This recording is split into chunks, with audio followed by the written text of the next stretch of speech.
update 21.4 has, well, it says 25 minutes, but it's actually just gone live. For some reason, the forum post was live way before it was in game.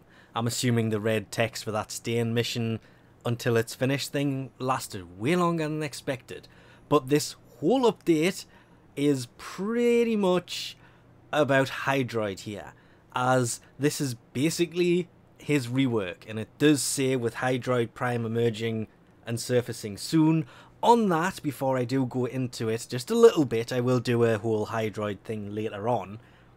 With Oberon Prime hitting 71 days, usually they last about 90, there's probably about 20, another month or so, 20 days to a month, before Hydroid Prime actually drops. This is just to kind of give a space between his rework now and the Prime actually coming. Just like they did with Oberon just before his Prime dropped, they revisited him.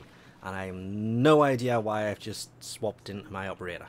The first big changes come with his shields.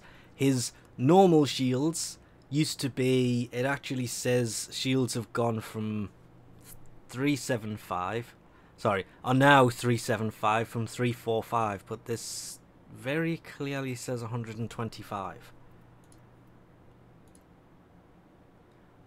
Okay, 1 second. Once maxed to 30, his shields are 375, so it's been an increase from 345 it was before. He is way better now because his armor, instead of being 65, is now 200, so more shields, and near enough that makes no difference, 4 times the armor. That is quite nuts. Weirdly, the wording in-game still seems to look the same. Calls down a barrage of liquid fury for Tempest Barrage, but it says it can be cast while in Undertow, which you couldn't do before. You could do pretty much nothing while in Undertow, and it has got a longer duration and more explosions than it had before, but more damage will mean it uses more energy. With Tidal Surge, similar thing, you can now use it while using Undertow. It actually says can be used to move around without cancelling Undertow, which if you moved, Undertow would cancel, and we'll get to that. It will now also move enemies. I noticed it wasn't doing that this morning because mine was rank 5 and I equipped him, and yeah, turned out I had to actually level him up. More on that when I come into this in more depth. But Undertow doesn't look that bad. You can pull enemies into Undertow by aiming and clicking on them. So it's not just the enemies that are around you, you can actually pull them in from a distance now, which is going to be really, really useful.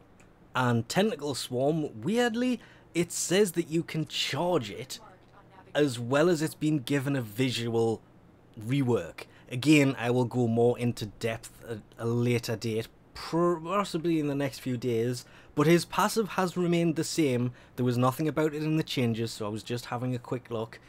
And you can charge Tentacle Swarm for more, which is going to be really useful. Submerged enemies in Undertow receive damage per second increased every second they are submerged for Undertow also looks interesting.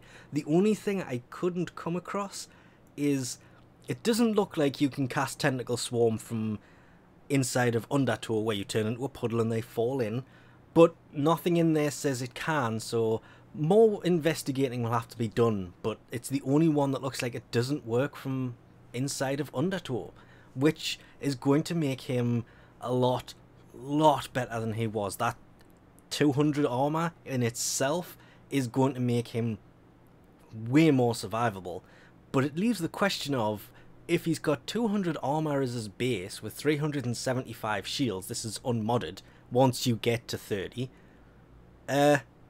isn't the Prime meant to be stronger than the normal one?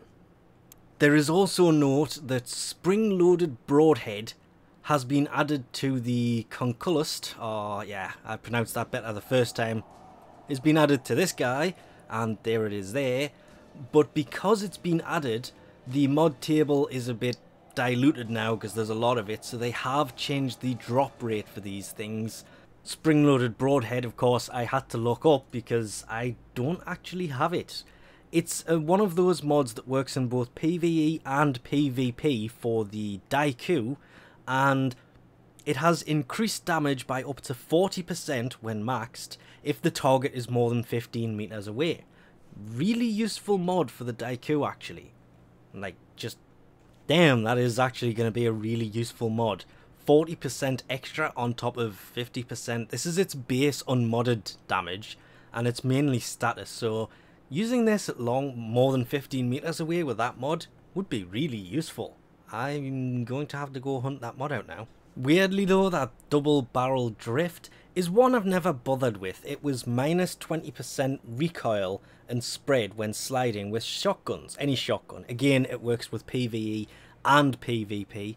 A useful mod, but I've never really had a purpose for it just yet. Both of which can actually be obtained from the, what's this thing called? The Conclave Syndicate.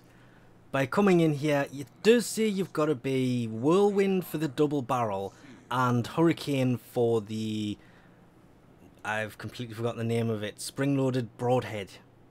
Which I've kind of skipped on both of them, and I kind of wish I'd picked up the spring-loaded Broadhead one now when I went Hurricane with them, but I don't really go, I don't do enough in here. See, there's double barrel, and where is spring-loaded? It's in here somewhere. If I've gone past it, I'm going to not be very, no, it was a 30-30, there it is. Very useful mods actually, but there is a few of these that only work in PvP. Some of them work in PvP and PvE.